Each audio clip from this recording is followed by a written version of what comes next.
Bonjour à tous, on est le dimanche 26 juillet et comme vous l'avez deviné, c'est les vacances et donc cette année nous sommes en Auvergne.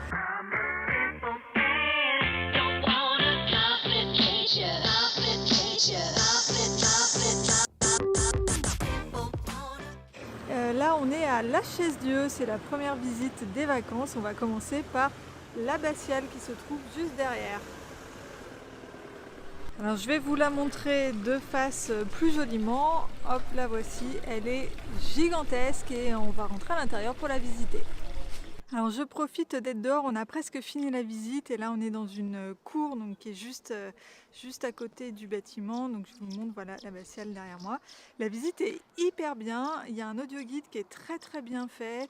Il y a plein de petits films qui expliquent l'histoire de l'abbatiale. Donc voilà, l'abbatiale s'est construite au XIVe siècle, elle a été commandée par le pape Clément VI.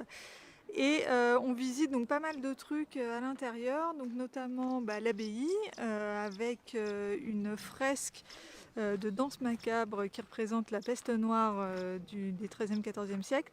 Et il y a aussi des très belles stalles en bois qui sont très bien entretenues, elles sont vraiment très belles.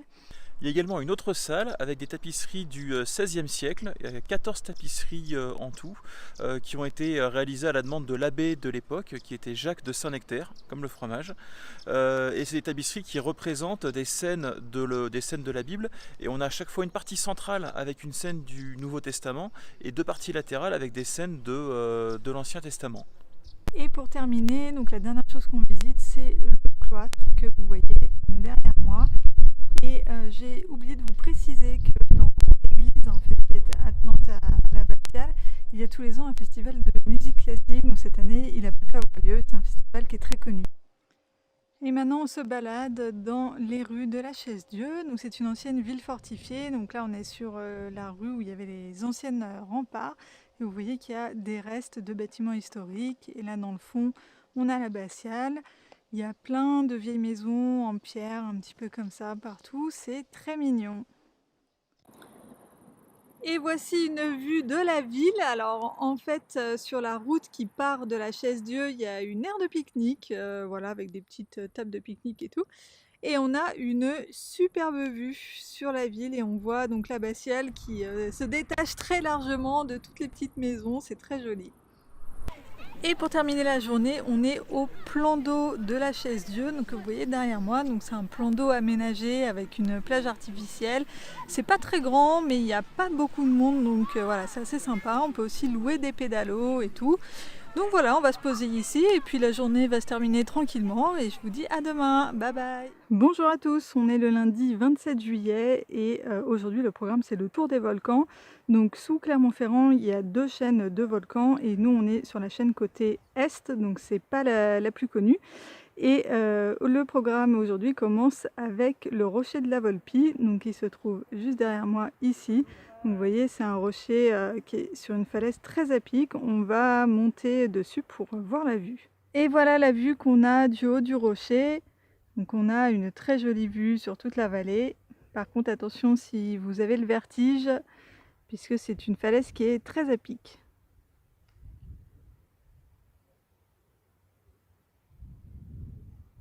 Alors on est au col du Béal, donc je filme à l'intérieur de la voiture parce qu'il y a beaucoup de vent dehors et vous risquez de rien entendre si je filme dehors. Alors je voulais vous montrer un peu, on est sur un plateau à 1400 mètres, donc il fait un petit peu plus frais ici. Et ce qui est assez marrant, c'est que c'est très aride alors que tout le reste du chemin c'est des grandes forêts avec des grandes pins, plein de mousse, beaucoup de végétation. Et ici sur le plateau c'est pas du tout la même végétation. Alors on est maintenant au château de Vollore que vous voyez derrière moi, mais malheureusement c'est fermé. En fait ça ouvre à 15h et là il est 14h30. Ce qu'il y a c'est qu'on a encore beaucoup de route donc on n'a pas trop le temps d'attendre une demi-heure, donc on va aller à l'étape d'après, puis voilà, tant pis pour ce château. Alors finalement on est à Thiers qui est donc une grosse ville comparée au tout petit village qu'on traverse depuis le début. Et en fait c'est une ville qui monte pas mal, donc là on est sur les hauteurs et on a une superbe vue, un très beau panorama sur toute la vallée en dessous. Donc maintenant on se balade dans les vieilles rues de Thiers. Il y a des très vieilles maisons, donc comme celle-ci qui date du XVIe siècle. Et il y en a une autre là à côté qui n'a pas l'air très récente non plus. Voilà, c'est très mignon, c'est des petites rues piétonnes, assez étroites, mais avec plein de vieilles maisons comme ça en grosse pierre. Donc là, on a une maison qui date du XVe siècle, qui est en pierre de Ravel avec des croisillons en bois. C'est le bâtiment qui abrite l'office du tourisme de Thiers. C'est une très jolie maison et donc je vous montre les autres rues. Là, on a aussi une vieille maison et voilà, des rues piétonnes. C'est très charmant. Alors maintenant, on est arrivé au château de Olterib qui est complètement surexposé derrière. Voilà.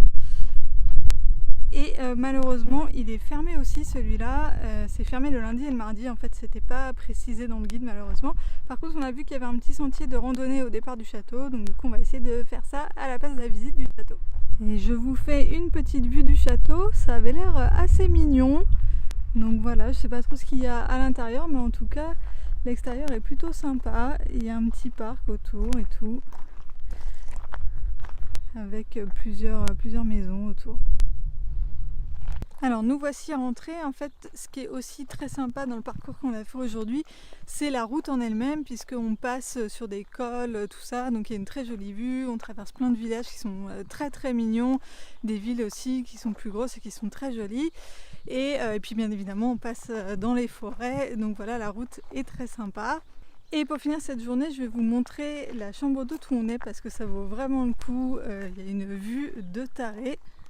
Donc voilà, là c'est la maison, ici là, voilà la grande maison, et surtout il y a la terrasse là sur le côté et avec une vue. Et en fait la terrasse elle est à l'ouest, donc elle a le soleil en fin de journée, c'est hyper agréable. La maison c'est une vieille maison auvergnate en pierre et tout, elle a beaucoup de charme. Donc voilà, c'est le Grand Trianon à Lujastre et c'est vraiment hyper sympa. Et je vous précise aussi que les gens qui tiennent la chambre d'hôte sont hyper sympas. Donc voilà, on est hyper content là de cette location. Donc voilà, je m'arrête ici pour aujourd'hui. C'est la fin de la journée, je vous retrouve demain. Bye bye. Bonjour à tous, on est le mardi 28 juillet 2020 et aujourd'hui on visite le Puy-en-Velay. Donc on commence par la ville haute et on va commencer avec Notre-Dame qui se trouve derrière moi. Alors on est à la sortie, côté du porche du fort. Et cette cathédrale a la particularité d'avoir été agrandie à un moment donné, sauf qu'il n'y avait plus de rochers pour la soutenir, donc elle est agrandie dans le vide, c'est-à-dire qu'elle est sur pilotis à l'arrière. Donc voilà, c'est très très grand, et quand on sort, en fait, comme on est tout en haut de la ville, et ben on a une vue sur le puits, voilà, le Puy-en-Velay. Alors là, on est en train de grimper sur le rocher Corneille, et on va voir ça, donc vous voyez, une énorme statue de la Vierge Marie qui est très imposante et qu'on voit en fait du bas de la ville, enfin on le voit de très très loin puisqu'elle est perchée tout en haut. Et ça y est, on est arrivé tout en haut, on a grimpé toutes les marches et donc voilà, on est au pied de la statue qui est immense. Voilà, vous voyez les gens à côté, ils sont tout petits. On est maintenant dans le cloître qui est juste à côté de la cathédrale, qui est collé à la cathédrale. Donc c'est très joli, c'est ce mélange de pierre et de mosaïque. Là voilà, il y a une petite cour et sous les arcades il y a des pièces à visiter. On a fini la visite de la ville haute qui est donc l'ensemble des bâtiments religieux qu'on a vus. Ça s'appelle la cité épiscopale. Alors il faut savoir que le Puy-en-Velay est un des plus gros lieux de pèlerinage en France avec Chartres. Et là on se dirige vers le rocher Saint-Michel que je vais vous montrer puisque on vient de l'apercevoir. Donc voilà, c'est ce petit bout de rocher et il y a un bâtiment dessus. Et voilà, c'est ce qu'on va aller visiter tout de suite. Je vous ai un peu laissé en plan après le rocher Saint-Michel, mais en fait après on a été se balader dans les vieilles rues du Puy-en-Velay. Et en fait le Puy-en-Velay c'est une cité médiévale, donc les rues sont très très étroites. Il y a plein de très jolies façades qui datent du 15e, 16e siècle, voire même encore avant. Mais comme les rues sont très très étroites, en film ou en photo ça donne pas grand chose, donc voilà. Du coup, j'ai rien filmé, en tout cas c'était très sympa, on a passé une très bonne journée. Et bah là ça y est, on se rentre maintenant et je vous dis à demain. Bye bye. Bonjour à tous. Bonjour. On est le mercredi 29 juillet 2020 et aujourd'hui on quitte donc la Chaise-Dieu où on était. Alors on était dans à Saint-Didier très exactement, juste à côté de la Chaise-Dieu. On se dirige vers Murat et sur le chemin on a plein de trucs à visiter.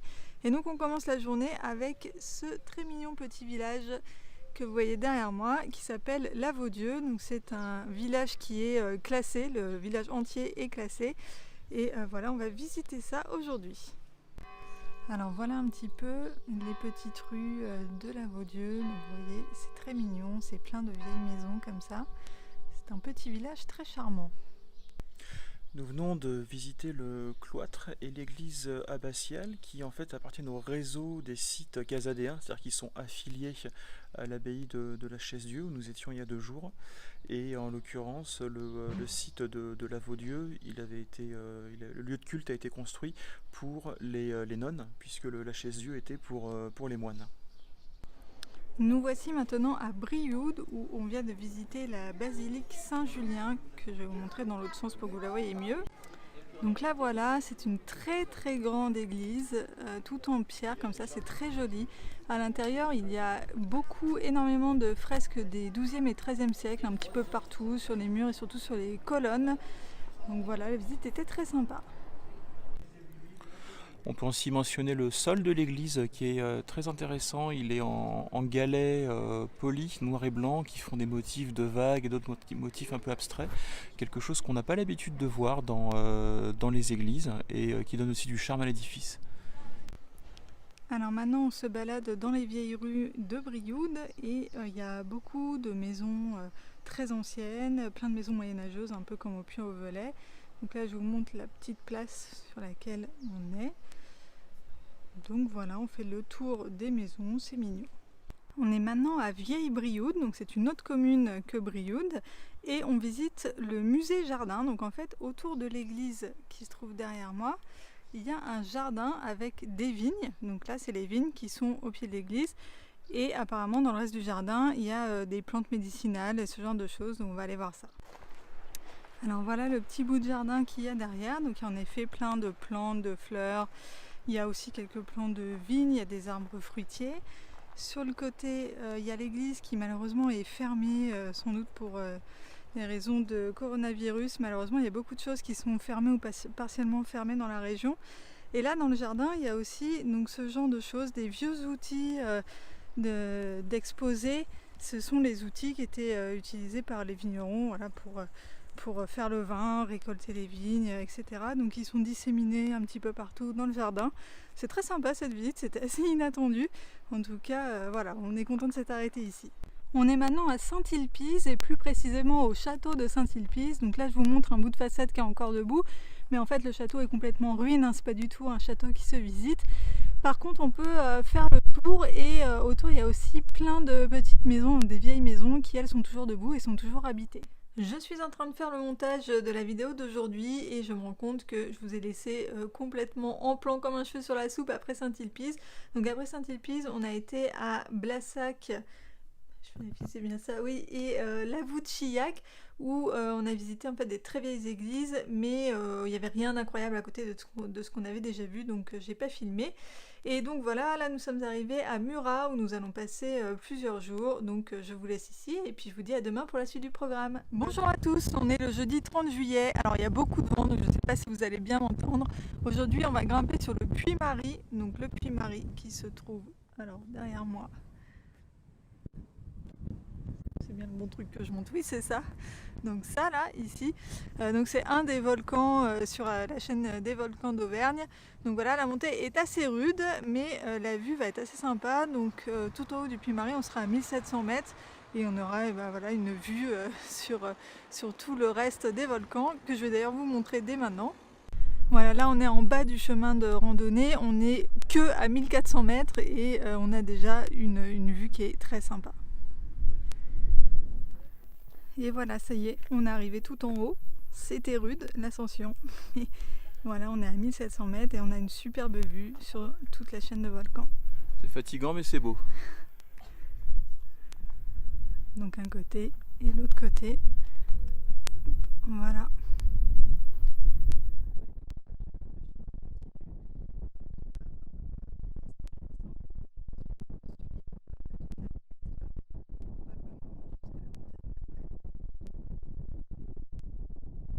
Alors cet après-midi, c'est l'après-midi de la malchance. On voulait aller à un plan d'eau pour se baigner, voilà, passer un petit après-midi tranquille là-bas. Sauf que toutes les routes sont fermées, enfin toutes les routes pour y aller sont bloquées, donc du coup, on peut pas y aller. Et on a fait demi-tour, on s'est arrêté donc, dans un village qui s'appelle l'Éterne, où il y a un château, voilà, qui a l'air super beau et tout, en tout cas qui est extrêmement bien entretenu. Et il est fermé aussi pour cause de travaux. Donc voilà, du coup on va retourner à Murat. Je ne sais pas si je continuerai le vlog, donc si jamais, je vous dis à demain, cette vidéo aura été plutôt courte. Bonjour à tous, nous sommes le vendredi 31 juillet et nous sommes présentement dans la cabine du téléphérique qui va nous emmener au Plomb du Cantal. Nous sommes à la station de ski du Super Lurent et le téléphérique, en tout cas celui-là, fonctionne même en été. Donc on va monter dans pas longtemps au Plomb du Cantal. On dit que c'est un rocher merveilleux constitué entièrement de fromage. Donc en vrai, le Plomb du Cantal, c'est un des volcans de la chaîne des volcans d'Auvergne. Et en fait, c'est le plus haut, il est à 1800 mètres. Et apparemment, c'est de là qu'on a la plus belle vue sur toute la chaîne de volcans.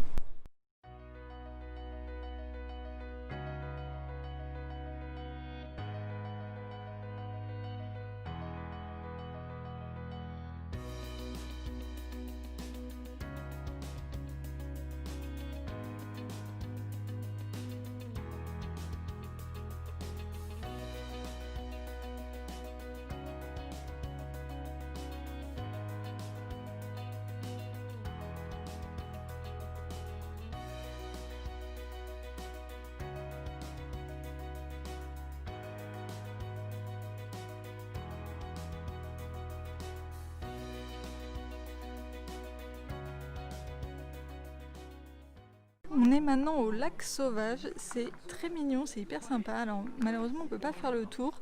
En fait il y a un resto sur le côté, donc c'est là où on va manger. Nico est prêt. Il attend son assiette de charcuterie. Absolument. Nous voici maintenant rentrés. Alors je profite qu'il fasse encore un petit peu jour pour vous montrer les toits de Murat. Alors je ferai des plus jolis plans peut-être demain ou après-demain. En fait ce matin on a aussi fait une balade dans Murat. L'office du tourisme propose une carte avec plein de randos à faire. Et nous on en a choisi une qui était faite par la ville de Murat et donc qui fait un petit parcours dans Murat et puis un petit peu aux alentours. Mais aujourd'hui c'était le jour où il faisait très très chaud et je vous avoue j'ai pas eu le courage de filmer. Donc voilà, je remonterai un petit peu plus haut en fait la rue qui est juste au-dessus de là où on dort. On a une superbe vue sur tous ces vieilles maisons là et les toits et c'est super joli, donc je voudrais quand même essayer de vous montrer ça. Sinon le lac Sauvage c'était hyper sympa, donc en fait c'est juste un resto qui est au bord du lac et sinon le lac est un lieu de pêche donc on peut venir pêcher. Par contre on ne peut pas se baigner et on ne peut pas non plus se balader, on ne peut pas faire le tour, il n'y a pas de chemin qui fait le tour. Et le resto était top, c'était hyper bon, les types sont super sympas, donc le cadre est top, donc on a passé vraiment une super soirée. Donc voilà, c'est tout pour moi pour aujourd'hui, je vous dis à demain. Bonjour à tous, on est le samedi 1er août et aujourd'hui le programme c'est de faire un petit tour dans le Cantal. Et on commence la journée avec le château donc, qui se trouve derrière moi ici, c'est le château d'Anjony, donc on vient de le visiter. On ne peut pas prendre de photos ni de films à l'intérieur parce que le château est encore habité. Donc l'intérieur du château c'est hyper sympa, il y a plein de fresques sur les murs qui sont en hyper bon état, qui ont été très très bien conservées et la guide nous a expliqué qu'elles n'avaient même pas été restaurées en fait, elles ont juste été super bien conservées. Il y a plein aussi de tapisseries, il y a beaucoup de mobilier, de très vieux mobilier. En plus de ça, le bâti lui-même est visuellement hyper sympa, bien planté dans son décor. On arrive par là par une jolie petite route, on traverse un petit village. Enfin, c'est le château a en plus le mérite de ne pas être planté au milieu de nulle part et les alentours sont attrayants également. Alors voilà le château de la route qui est en contrebas. Et donc vous voyez il y a un donjon qui est rectangulaire au milieu et il y a 4 tourelles rondes à chaque coin. Alors on est maintenant à Salers, qui est une ville très connue pour ses vaches et son fromage. Donc c'est une vieille ville dans le style des autres villages qu'on a visités jusque là. Ça s'est beaucoup couvert, il y a beaucoup de vent, on pense qu'il va y avoir de l'orage dans pas longtemps. On fait un petit tour dans le village en attendant. Et pour l'instant c'est très mignon. Et voilà l'abbatiale de Salers.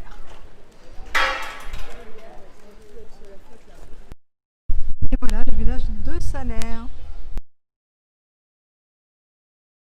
Et voilà Salers avec la place centrale et ces vieilles maisons, c'est très mignon, c'est vraiment adorable. On a fini notre petit tour à Salers, donc il y a des parcours fléchés dans la ville, donc c'est organisé par la mairie, qui permettent de faire le tour du village et c'est très bien fait, donc c'est très sympa, on voit tout ce petit village qui est très mignon. Et maintenant donc on se rentre à Murat et je vais vous montrer un petit peu la route parce que les routes sont aussi très jolies par ici. Donc voilà, là on est sur une route qui est comme ça assez étroite, donc quand on croise des voitures c'est toujours un petit peu compliqué, il faut se mettre sur le côté et tout. Et on a donc des belles vues comme ça sur, ici c'est la vallée, des fois c'est des forêts, des fois c'est des champs, c'est assez varié. Et quelques minutes plus tard on est dans la forêt, donc on a changé complètement de paysage. Et pour finir la journée, comme je vous l'avais promis hier, voici une jolie vue des toits de Murat. Donc Murat c'est tout en hauteur et là je suis sur la rue qui est quasiment la plus haute et du coup on a une très jolie vue sur tout le village. Et voilà, c'est tout pour aujourd'hui, la journée va se terminer, donc je vous retrouve demain. Toujours le samedi 1er août, mais j'ai déjà monté et mis en ligne la vidéo d'aujourd'hui, donc c'est pas grave, vous verrez ce petit bout avec la vidéo de dimanche. Je voulais vous faire une séquence qu'est-ce qu'on mange en Auvergne? Et bah oui, parce qu'on n'en a pas encore fait. Comme vous l'avez compris, l'Auvergne est une région montagneuse et qui dit montagne dit fromage, bien évidemment. Donc là, on est dans le Cantal, du coup on mange du Cantal et on a aussi du Salers. Donc comme la ville où on a été aujourd'hui, c'est le même type de fromage que le Cantal, un petit peu à pâte dure, un petit peu friable. On trouve aussi des bleus. Donc là, nous on a un carré d'Aurillac. C'est un bleu qui est pas très fort et qui est très crémeux. Là où on était avant en Haute-Loire, donc à côté de la Chaise-Dieu, on a Ambert avec la fourme d'Ambert qui est aussi donc un bleu un petit peu crémeux.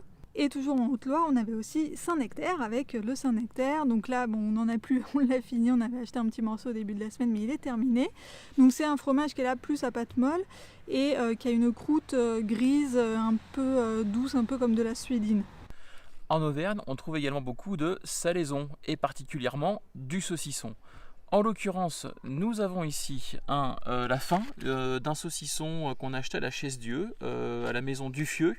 Duffieux qui en fait gagne tous les ans une médaille de bronze, d'argent ou d'or de saucisson sur un concours reconnu. Donc je connais son saucisson depuis maintenant plus de 20 ans et j'en mange avec plaisir à chaque fois que je viens dans le coin. Alors, avec le fromage et la charcuterie, pour faire passer tout ça, il faut évidemment boire, il faut s'hydrater. Et pour ça, quoi de mieux indiqué que du vin. En l'occurrence, là ici, on a le Côte d'Auvergne Terre et Lave. Alors là c'est le rouge, mais il existe aussi en blanc, qu'on n'a pas encore goûté. Celui-là... Et en rosé, effectivement, merci Valérie. Et donc celui-là est très bon, on l'a découvert au restaurant. C'est une bouteille qu'on trouve ici en grande surface à je crois 7,50 €. Et on essaiera d'en retrouver à Paris parce qu'il est vraiment très sympa, il a un très bon rapport qualité-prix. Aussi en Auvergne, on mange de la truffade, que je vais essayer de vous montrer, hop, comme ça. Donc c'est un plat à base de pommes de terre. Donc les pommes de terre sont coupées en rondelles et sautées et c'est mélangé avec du Cantal. Alors je vais essayer de vous montrer, mais en fait ça fait des petits fils de fromage, voilà, vous voyez. Donc bien évidemment, c'est délicieux. Bonjour à tous, on est le dimanche 2 août et aujourd'hui le programme c'est l'ascension du Puy Grioux. Donc c'est une rando qui est beaucoup plus longue que toutes celles qu'on a fait jusqu'ici et là on est juste au départ. Donc voilà, le début ça grimpe déjà pas mal, manifestement on remonte une piste de ski. Et donc l'hiver il y a des feignasses qui descendent les pistes à ski en se laissant porter, nous l'été on les grimpe. On continue de grimper, ça monte, ça monte. On est arrivé en haut des télésièges, mais sans prendre le télésiège, on a tout fait à pied. Et voilà la petite vue qu'on a pour l'instant. Alors celui qu'on voit en face là, celui-là, on se demande si c'est pas le Puy-Marie, puisqu'il a une forme de triangle comme ça. Et il est juste à côté du Puy Grioux, donc c'est peut-être lui. Donc voilà, on continue de monter. Alors on est à flanc de montagne, là comme ça, sur un petit sentier. C'est hyper joli. On a une super vue sur la chaîne qui est en face, même si c'est un petit peu nuageux aujourd'hui. Ce petit sentier est vraiment très mignon, c'est très agréable. On s'approche, il y a le petit chemin qui continue comme ça à flanc de montagne. Et bim, le puy Grioux, le voilà. Donc la fin, ça va monter un peu raide, un peu comme au puy Marie sans doute, mais en plus long. Voilà. En haut, on risque d'être un petit peu dans les nuages, puisque là on voit qu'il y a une masse de nuages qui a l'air d'être à peu près au niveau du haut du puy Grioux. Voilà, voilà. Bon bah quand on vous parlait de nuages, voilà, ça fait 1 minute que j'ai filmé et en fait le nuage est déjà arrivé, là on voit même plus le puy Grioux. Et voilà, au bout de l'ascension, après une fois quand même très raide, hein, où c'est plus de l'escalade que de la marche, on arrive en haut du puy Grioux, donc avec une vue panoramique assez impressionnante.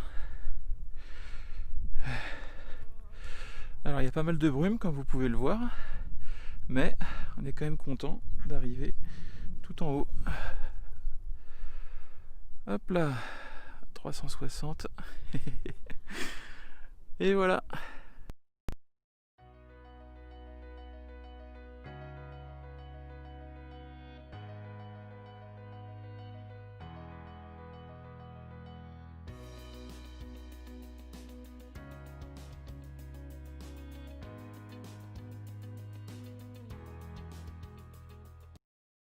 Alors ça y est, on est redescendu, là on est presque arrivé en bas. Donc comme Nico vous l'a dit, tout en haut du puy Grioux ça se termine en escalade. Du coup moi je ne suis pas montée jusqu'en haut parce que l'escalade c'est quelque chose qui me tétanise. Donc heureusement Nico y est allé pardon, et a fait des jolies vues de ce qu'on voit en haut même s'il y avait un petit peu de nuages. Donc le puy Grioux ça monte très très raide, alors du coup on a une super vue, c'est vrai qu'on est très haut et qu'on a une très belle vue sur les volcans en face, mais c'est aussi très impressionnant parce que la pente est très très raide et les petits chemins sur les pierriers, ça glisse, voilà, les pierres roulent sous les pieds, quoi. Alors cet après-midi on est au château de Pestel, alors je vais vous le montrer de face. Bon, il est un petit peu à contre-jour, mais là voilà, il est trop beau. C'est un vieux château, encore une fois, qui est hyper beau, qui est hyper bien conservé. Donc on va aller visiter ça. Alors on est rentré dans le parc et cette fois donc le château n'est plus à contre-jour, donc je vous le remontre d'un petit peu plus près. Si j'ai une voix bizarre, c'est parce que je porte le masque, hein, parce que le masque est obligatoire pour toute la visite. Et donc le voilà, le château. Il est encore habité, donc toute l'aile qui est là à droite a l'air d'être la partie privée qui est habitée. Et le reste se visite, donc on va rentrer dans le château, on va visiter tout ça. Alors, avant de rentrer dans le château pour faire les visites, on fait le tour, on profite du parc. Et c'est très intéressant parce qu'on voit que c'est un château qui a été agrandi, retapé à différentes reprises. On voit que les pierres ne sont pas du tout les mêmes d'une façade à l'autre. Là, sur celle-ci, on a des pierres qui ont l'air un bâti qui a l'air relativement récent. Je ne suis pas expert, donc je ne vais pas faire des conjectures de date. Mais par contre, on passe le coin et là, hop! Là, c'est un assemblage de pierres complètement différent. On voit que c'est une technique très différente. Et encore à côté, là, on voit quelque chose qui a l'air beaucoup plus ancien, beaucoup plus moyenâgeux. On continue le tour de l'édifice. Donc, on finit de faire le tour de cette tour qui semble être l'élément le plus ancien du bâti. Et à côté, je ne sais pas si ça se verra bien sur la vidéo, mais là, on retrouve une façade avec différents types de pierres, différentes façons de monter les murs. Alors, et je pense qu'on en saura un peu plus en faisant la visite du château avec les explications qui seront données sur son historique et sa construction. Alors voilà une des pièces, un des salons, avec des tapisseries, plein de vieux mobilier. Alors ce qui est assez marrant, c'est au plafond. Tout autour du plafond, il y a des vieilles citations moyenâgeuses.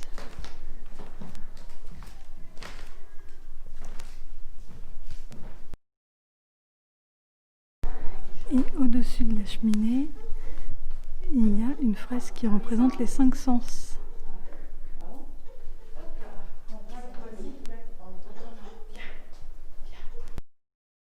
Alors je vous montre maintenant la cuisine qui a été réhabilitée comme elle était en 1900 avec une impressionnante batterie d'instruments de cuisine, d'assiettes, etc.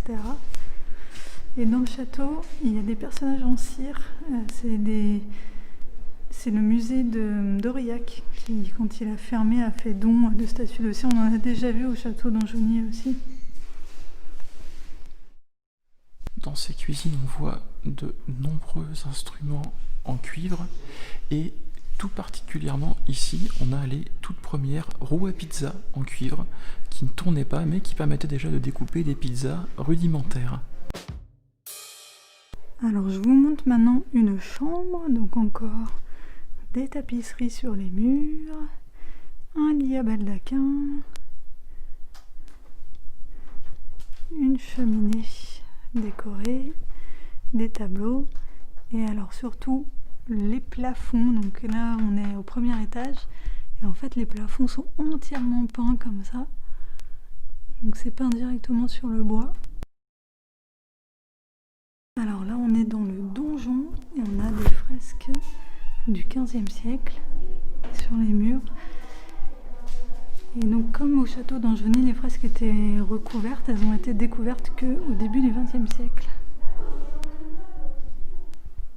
Donc la visite a confirmé l'impression initiale. En fait, il y a eu un bâti initial au XIVe siècle et ensuite il y a eu des ajouts et des modifications au XVIIe siècle et fin du XIXe.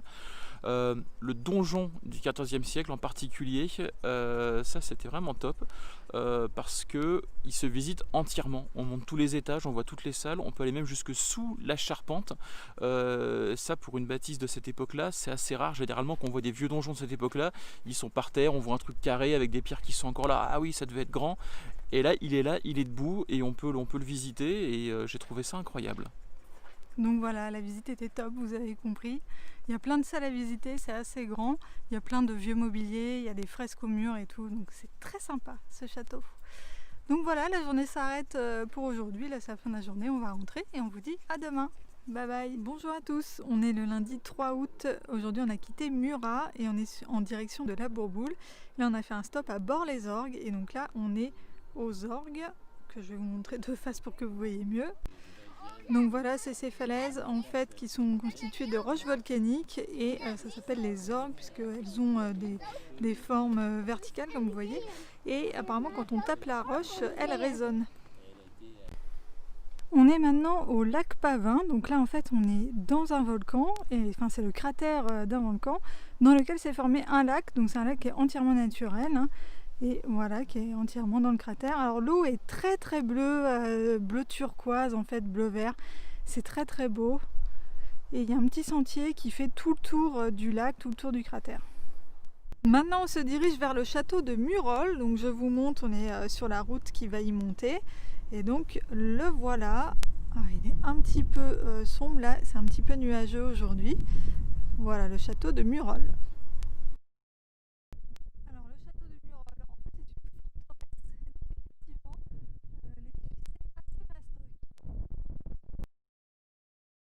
Alors je vous montre la cour du château et à l'intérieur il y a des salles qu'on visite on ne peut pas y rentrer probablement à cause du Covid, mais c'est des salles qui sont mises en scène en fait un peu comme à l'époque avec des vieilles tables en bois, etc.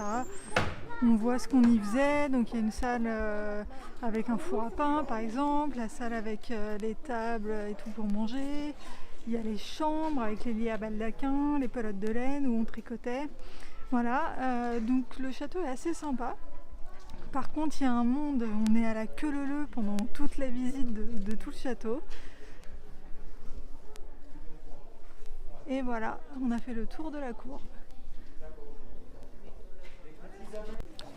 Alors ici à l'intérieur on a une très grande salle parce qu'en fait c'est plusieurs salles mais où on n'a plus le plancher et là on voit les différentes pièces de cheminée où à chaque fois il y avait le conduit de chaque pièce et les conduits passent les uns derrière les autres, donc on voit au niveau architectural comment c'était fichu, c'est très intéressant. Et puis en haut on voit une charpente qui a été refaite à neuf à un moment donné. Et dans le château, il y a des spectacles, donc pour les enfants, c'est hyper sympa. Là, vous voyez, il y a un spectacle équestre.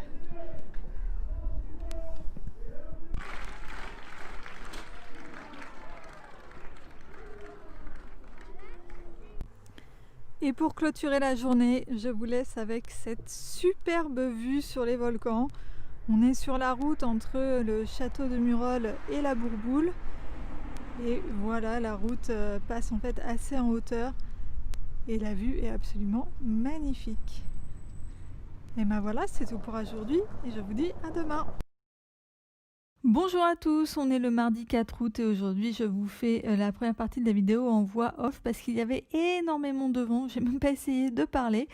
Ce matin, on a été au puits de Sancy. Donc le puits de Sancy, c'est le plus haut puits de tout le Massif central. Donc voilà, on avait une très jolie vue comme vous allez voir juste après. Il y avait énormément de vent, il faisait aussi très froid puisqu'il faisait 6 degrés là-haut, donc voilà, même un petit peu frais. Et pour la petite anecdote, c'est au pied du puits de Sancy que se forme la Dordogne, qui est en fait la rencontre entre la Dor et la Dogne. Et voilà, ça donne la Dordogne. Comme vous le voyez, on a une fois de plus une superbe vue sur la chaîne des volcans d'Auvergne. On est monté en télécabine et ensuite on est redescendu à pied par une piste de ski, mais qui est piste de randonnée du coup l'été. Alors nous voici maintenant à Saint-Nectaire, le pays du fromage, et du coup je vous ai dit des grosses bêtises lors de mon dernier Qu'est-ce qu'on mange en Auvergne, puisque Saint-Nectaire c'est pas du tout en Haute-Loire, c'est bien en Puy-de-Dôme, là où on est actuellement. Donc à Saint-Nectaire il y a une très jolie église, on voit hop, derrière, qu'on va aller visiter, et il y a un petit chemin qui permet d'avoir une jolie vue sur l'église, on va aller voir ça aussi. Et alors à Saint-Nectaire nous avons un dolmen qui date de entre le 3e et le 5e siècle avant Jésus-Christ. Voilà, petit dolmen.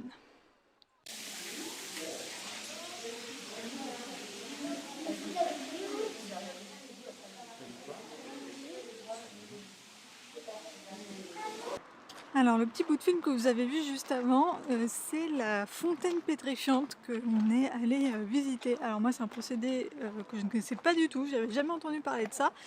Donc en fait le principe c'est qu'ils fabriquent des moules dans un espèce de caoutchouc naturel et ils placent ça donc dans la fontaine que je vous ai montré juste avant. Donc c'est de l'eau qui est très très calcaire en fait qui tombe dessus, et le calcaire va se déposer et va créer, va rentrer dans le moule quoi. Donc ils créent des tableaux, des bas-reliefs, des trucs comme ça, et certains objets aussi en 3D. Voilà, c'était assez fou, en tout cas c'était assez surprenant, et voilà, la visite était très sympa, la guide était top, donc c'était à Saint-Nectaire. Et j'ai oublié de vous dire que la source d'eau qui coule là, la source d'eau de la fontaine pétrifiante, c'est en fait de l'eau chaude, c'est une source d'eau chaude naturelle, donc l'eau descend jusqu'à 3000-4000 mètres et ensuite elle remonte en surface. Et elle atteint une température d'environ 50 degrés, donc après elle se mélange avec une eau plus froide et ça la rend plus froide. Et donc voilà le procédé des fontaines pétrifiantes. Sur ce, je vous laisse avec cette superbe vue de l'église de Saint-Nectaire qu'on a d'un petit chemin là en face. Voilà, la journée est terminée pour nous et je vous dis à demain, bye bye. Bonjour à tous, on est le mercredi 5 août et aujourd'hui nous allons au Puy-de-Dôme. Donc là on est dans le petit train qui nous mène au sommet du Puy-de-Dôme. Alors ça y est, on est arrivé au sommet, et donc au sommet du Puy-de-Dôme il y a un observatoire et il y a aussi des restes de ruines. Alors je pense que c'est ce qu'on voit là, mais on va aller voir ça de plus près.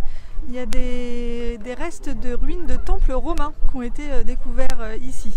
Donc le Puy-de-Dôme, comme vous l'avez compris, c'est lui qui a donné son nom au département dans lequel on se trouve. Voilà, donc c'est bien ça. D'un côté on a l'observatoire qui est ici, et à l'occasion de la construction de l'observatoire au fin du 19e siècle, il y a des ruines d'un temple romain qui ont été découvertes. Et en fait le temple est en cours de réhabilitation, donc il est en chantier là en ce moment. Et ensuite pour redescendre on emprunte le chemin des Muletiers, donc c'est l'ancienne voie qui montait jusqu'en haut du puits. Donc voilà, c'est un petit chemin petit peu caillouteux, à l'ombre des arbres et tout. C'est très sympa.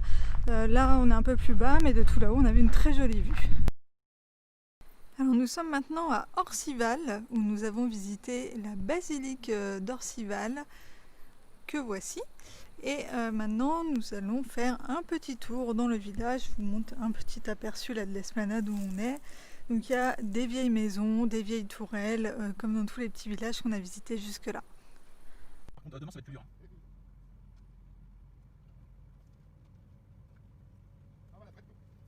Et pour finir la journée, nous sommes allés faire un petit plouf au lac Chambon.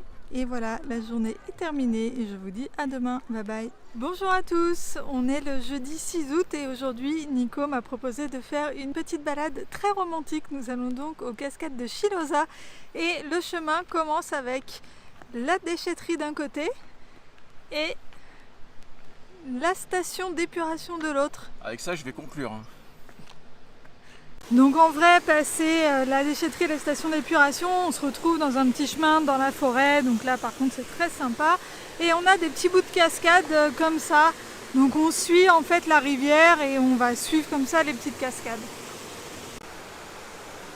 Donc voilà les petites cascades comme ça qui s'enchaînent. Et ensuite on va suivre la rivière.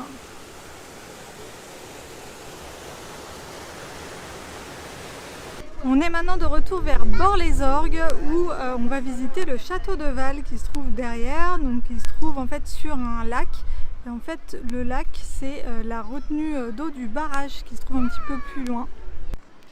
Donc le château de Val c'est un vieux château qui date du 15e siècle et comme vous le voyez, je ne peux pas faire de zoom dans ce sens là, il a plein de tourelles. Et voilà le château d'un petit peu plus près. Alors de l'extérieur il est super beau, mais l'intérieur il n'est pas aussi beau que l'extérieur on va dire. En fait il y a quelques vieux mobiliers au rez-de-chaussée, mais dans les autres salles il n'y a plus de mobilier, donc voilà. Et ensuite sur les bords du lac, donc c'est aménagé, il y a de la baignade, du kayak, du pédalo, tout ça, donc on va se poser là pour le reste de la journée. Bonjour à tous, on est le vendredi 7 août, aujourd'hui on a quitté la Bourboule, on se trouve à Mozac où on a visité donc l'église de Mozac. C'est une église du 15e siècle mais qui a été construite sur des vestiges d'une autre église du 12e siècle. Donc à l'intérieur on a quelques sculptures qui datent encore du 12e siècle. Et dans cette église on a aussi un très très beau reliquaire qui est assez unique et qui a d'ailleurs été exposé au Louvre et dans d'autres musées genre à New York et tout. Donc voilà, c'était l'église de Mozac. On est maintenant au château de Portabero, qui se trouve juste derrière l'église. En fait, ce n'est pas le château en lui-même qui se visite, mais ses jardins. Donc c'est très grand et c'est très joli. Il y a plein de plantations, il y a beaucoup d'arbres. Donc en plus, on est un petit peu au frais parce qu'aujourd'hui, il fait très très chaud. Donc voilà, je vous donne un petit aperçu. Voilà, un petit jardin. Ici, il y a le potager. Et en fait, derrière, il y a des bois là-bas. Voilà, tout ça, c'est aussi le domaine. Alors, on est maintenant à Volvic. On allait visiter la grotte de la pierre de Volvic. Alors, la visite est hyper bien. En fait, c'est une visite qui est semi-guidée dans le sens où on s'arrête à des spots et on regarde des petits films qui nous expliquent la carrière de Pierre et comment ils ont découvert la source de l'eau de Volvic. Les petits films sont hyper bien faits. C'est un peu romancé, comme un témoignage en fait de quelqu'un qui travaillait avec la personne qui a découvert tout ça et qui possédait la carrière de Pierre. Donc voilà, très très chouette visite. Donc on se trouve maintenant au château de Tournoël. Donc c'est toujours sur la commune de Volvic. Donc voilà, un château fort, encore un, mais qui a l'air en moins bon état que ceux qu'on a pu visiter avant. On va voir, on va visiter tout ça. Bon finalement on n'a pas visité le château puisqu'en fait c'est que des visites guidées qui partent à heure fixe et là il faudrait qu'on attende 35 minutes avant la prochaine et on n'a pas trop le temps. Donc voilà, dommage pour ce château. Bon je vais finir là le petit vlog d'aujourd'hui. On est à Clermont-Ferrand, on devait rentrer pour rendre la voiture. Il fait très très très chaud Et puis voilà, du coup vous verrez demain Clermont-Ferrand. Bonjour à tous, on est le samedi 8 août et aujourd'hui c'est le dernier jour des vacances en Auvergne et donc on est à Clermont-Ferrand comme je vous ai dit hier. Alors Clermont-Ferrand c'est une ville qui est construite sur deux monts, le mont Clair et le mont Ferrand. Et les deux monts se sont fait la guerre pendant des siècles jusqu'en 1630 où elles ont été réunifiées en une seule ville, Clermont-Ferrand. Du coup, Clermont-Ferrand a la particularité d'avoir deux centres-villes historiques, le vieux Clermont et le vieux Montferrand. Donc nous, aujourd'hui, on va visiter le vieux Clermont, c'est là où se trouve la gare et on reprend le train un petit peu plus tard dans la journée. Donc là, on se trouve sur la place de Jaude, on a une statue de Vercingétorix, en fait c'est une très très grande place avec beaucoup de cafés et de magasins sur tout le tour. Donc on se balade dans les vieilles rues de Clermont-Ferrand. On a donc des vieilles maisons comme ça, beaucoup en pierre noire, c'est sans doute de la pierre volcanique comme on a vu hier à Volvic. Et donc ici on est dans une rue, une très vieille rue et voilà on a la cathédrale au bout. On est maintenant à la fontaine d'Amboise, donc c'est une fontaine du XVIe siècle qui a été taillée dans la pierre de Volvic. Donc, la pierre qu'on a vue hier à la grotte de Volvic. Je profite d'être sur les marches de la cathédrale pour vous montrer un aperçu des rues. Donc là on est en haut du mont en fait, vous voyez qu'on voit les montagnes derrière la ville. Alors la cathédrale, elle est construite en pierre de lave, donc en pierre de Volvic, ça on l'a vu dans le film qu'on a vu hier. Et comme la pierre de lave c'est un matériau qui est très résistant, les colonnes à l'intérieur sont assez minces, ce qui est assez surprenant parce qu'elle est très très grande, elle est très très haute. Donc voilà, ce qui est assez frappant aussi c'est les vitraux. Alors bon là de l'extérieur on voit rien, mais à l'intérieur il y a énormément de vitraux qui sont très colorés. Bon voilà, Clermont-Ferrand c'est fini, on a fait un petit tour dans le vieux Clermont, c'était très sympa. Le vieux Clermont c'est très animé donc c'était vraiment très sympa. Et puis voilà, c'est aussi la fin des vacances en Auvergne puisque là c'est l'heure d'aller reprendre le train pour Paris. Merci à tous d'avoir suivi ces vlogs, j'espère que ça vous aura donné envie de venir visiter cette jolie région qu'est l'Auvergne. Et moi je vous retrouve très vite dans de prochaines vidéos. Bye bye.